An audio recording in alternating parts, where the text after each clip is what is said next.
Hey everybody, Kartik Subramaniam over at ADHI Schools. Welcome to our podcast.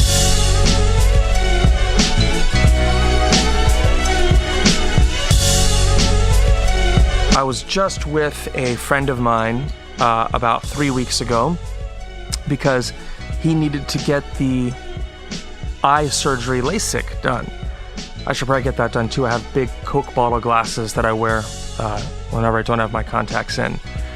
You know, an earlier mentor of mine named Bruce Mulhern, who I have learned so much from. He is a real estate broker in Cerritos here in Los Angeles, and he has about, I'd say conservatively, 1,500 real estate agents that work for him, over 20 offices, super successful. His company's been around since 1967. I mean, a great example of what's possible in our real estate business.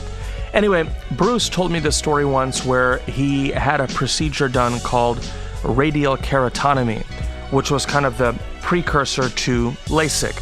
So Bruce was telling me about how when he got it, they put some cocaine in his eye, not up his nose. They put it in his eye, numbed his eye, and used a scalpel to make incisions in the eye to basically flatten the cornea. And that was his eye procedure experience. Now that was before, I can't call that LASIK because they literally used a scalpel and not a laser. Now today, of course, we have this crazy procedure LASIK where, I didn't know how quick the operation was, but I took a buddy of mine 3 weeks ago to get his LASIK, and I told the ophthalmologist that was doing the procedure, I said, hey, I'm just picking up my buddy. We're giving him a ride home. How long will this take? And she goes, the procedure will take about 5 to 10 minutes. I said, well, first, before I asked her that, I told her how pretty she was. She didn't like that. But anyway, I said, it's 5 to 10 minutes. I said, I kind of want to get this operation done. How much does it cost, doctor? I asked her. And she said, it depends, but normally at this facility, we charge about $3,800 to do LASIK. I said, damn, $3,800 for 10 minutes, I'm in the wrong business. She really didn't like that. But anyway, as I walked out of the lobby, I thought to myself, man, I'm in the wrong business. How do we create a business for ourselves in real estate where we can get paid $3,800 for 10 minutes worth of work? And maybe there's not much in our business that you can make that much money in that little time. But it got me thinking, well, do we want to work with buyers or sellers? Mainly, if you want a higher return on your time, you're not really going to want to deal with a bunch of buyers. Because think about this, as a buyer, if you have a buyer as a real estate agent, you got to show that buyer houses all over. So that buyer might say, I work in downtown LA, but my wife works in Irvine. Show us LA, show us Orange County, show us Diamond Bars kind of in the middle. And you're stuck driving all around hell's half acre trying to find the perfect house for them. That is not my idea of a good time. If you work with a bunch of buyers, you're going to be working nights, you're going to be working weekends. Let me ask you this. When do you want to do nothing as a human being?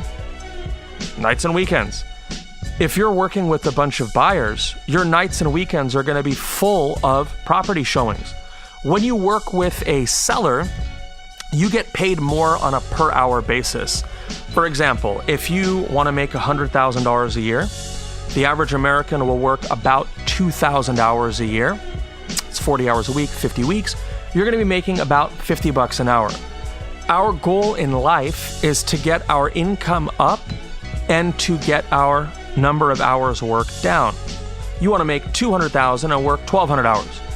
To do that, you really need to focus more on working with sellers rather than working with buyers, because when you work with sellers, you're basically an employer.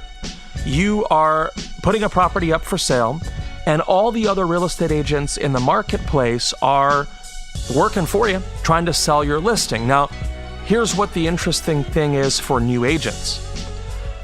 Is it easier to find a buyer client or a seller client?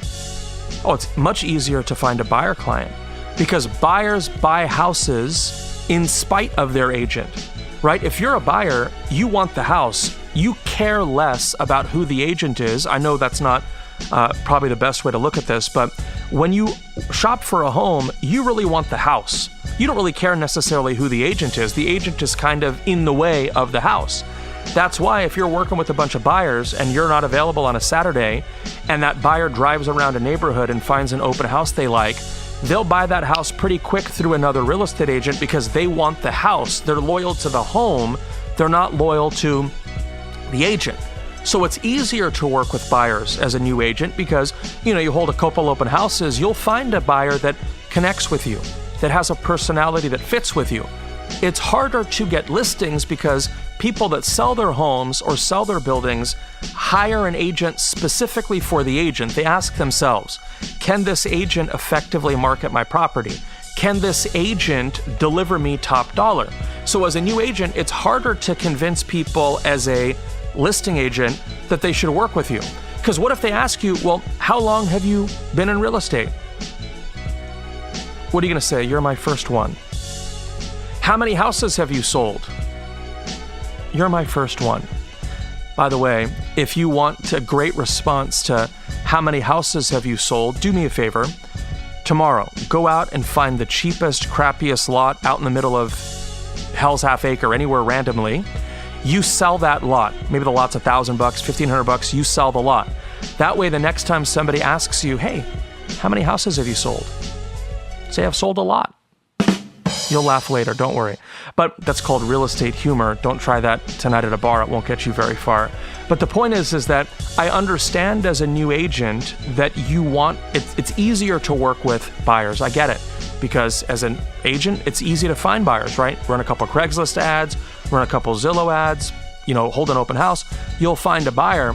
But it's important if you want to make more money per hour, like that LASIK surgeon making $3,800 in 10 minutes, we should focus on having listing clients, not on having buyers. And by the way, when you have a listing, what's going to automatically show up? You're going to get buyers because your sign's going to be up in the yard. Your name's going to be on the internet. You're going to have a reason to hold open house. You'll find those buyers anyway. Buyers will show up when you have listings. So the point to this podcast really is, as a new real estate agent, you want to make, and a business person, you want to make more money per hour. The way you do that is having listings, not by working with buyers. Don't forget to follow me on Instagram at Karthik's Picks. If you're interested in getting your real estate license, feel free to call the office at 888-768-5285. We'll catch you guys tomorrow. Make it a great day.